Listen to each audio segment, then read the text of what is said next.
Magandang gabi mga katongit, mga idol. Ito na po yung part 18 ng pagtuturo natin sa tongit. Pero bago natin umpisan to, paki-like and share po at paki-subscribe na rin po.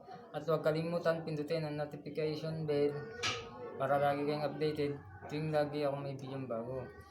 Ang gagawin natin mga idol, glapan. Dalawang klase ang glapan sa tongit eh. Isang nagdodraw ng malaking bara at yung pangalawa, kunyari lalabang ka pero hindi naman. Ito po ang sample para maagaw ang hits. Ganito po.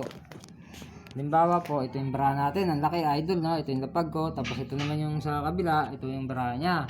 Ngayon po, ito ang heater. Tapos ito yung bra niya. Ang bilang niya, mga 28 lang. May kalakihan pa konti. Pero mas malalaki yung bilang namin.